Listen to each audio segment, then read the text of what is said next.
make the lives of the poor better, the middle class comfortable, and the rich to share. This captures the heart and soul of Cebu City Mayor Mike Rama in serving the constituents of Cebu City.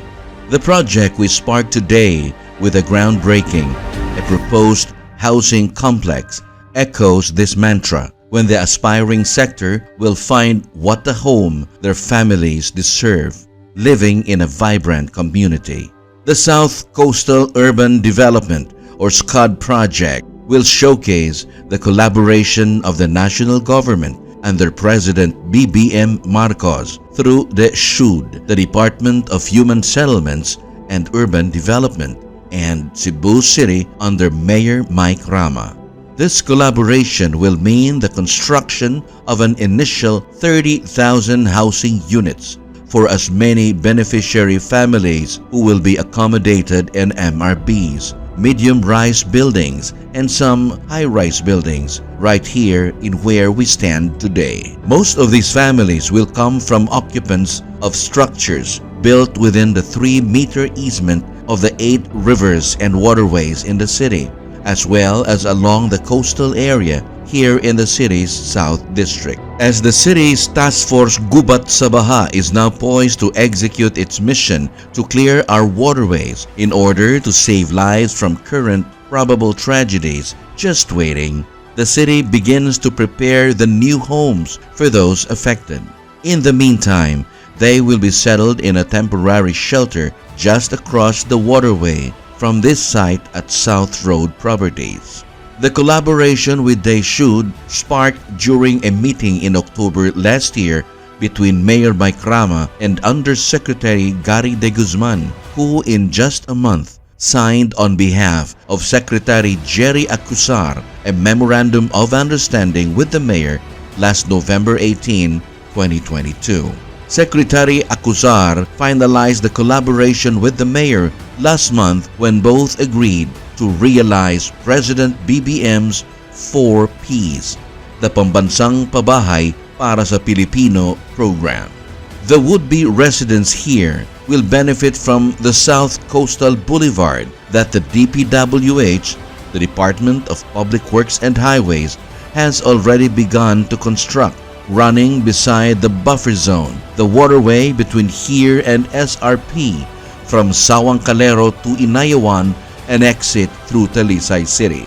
In the near future, as envisioned by Mayor Rama, parallel to the South Coastal Boulevard will be the monorail that will traverse from Talisay to Mandaue and further to Mactan Cebu International Airport. The surroundings here will be packed by pocket forest, both on land and in the marshlands, that will make the South Coastal Urban Community a green zone. The pocket forest will also serve as a buffer from gusty winds blown from the seafront, especially during weather disturbances. The South Coastal Urban Development Project encompasses 8 depressed urban barangays, whose residents will also be among the beneficiaries of the project that is pursued by the SCUD to address the country's housing backlog.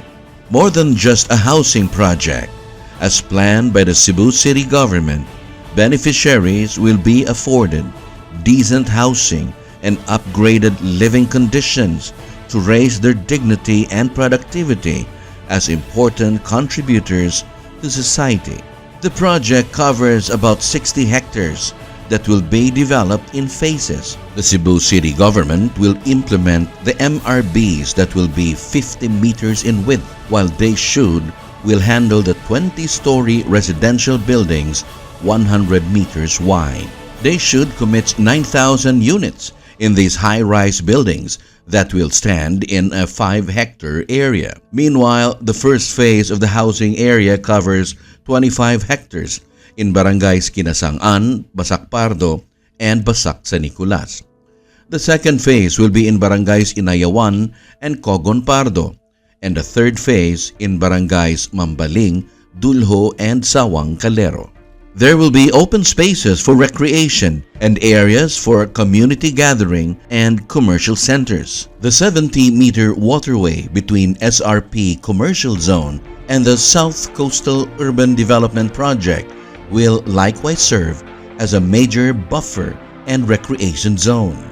It will be navigable for small fishing boats of fisher folks in the area, as well as sports and recreational activities for the communities. The Cebu South Boulevard alongside a 4-lane highway will have boardwalks and bike lanes and will connect to the CCLEX Guadalupe ramp along C. Padilla Street in Pahina, San Nicolas. The existing mangrove preservation areas along the 3 phases of the project will receive the outfalls from a number of creeks and rivers along the 8 barangays. It will be developed into parks and recreational zones, as well as environmental protection zones. The mangrove trees shall act as carbon sinks to reduce carbon dioxide emissions from the urban areas. Boardwalks around the mangrove park for tourism, as well as opportunities for learning to our younger generations on environmental preservation and low-carbon initiatives. Between the 2 zones of high-rise buildings and MRBs will be a wide pedestrian-dominated greenway or a linear park for walkable neighborhoods with green initiatives. All these plans came about as an offshoot of the efforts of the city government, driven by the dynamic leadership of Mayor Mike Rama, backed by the City Council led by Vice Mayor Raymond Alvin Garcia, guided by the vision for a Singapore-like Cebu City. The would-be beneficiaries and the rest of the constituents of this city are blessed that such a vision got a bridge to reality through the support of the administration of our President Ferdinand Bongbong Romualdez Marcos Jr. Together with President BBM, we can make greater things happen for Cebu City. In God we trust. Mahal nga Birhen sa Guadalupe, pray for us. San Pedro Calungsod and all the saints in heaven, pray for us. Señor Santo Niño, have mercy on us.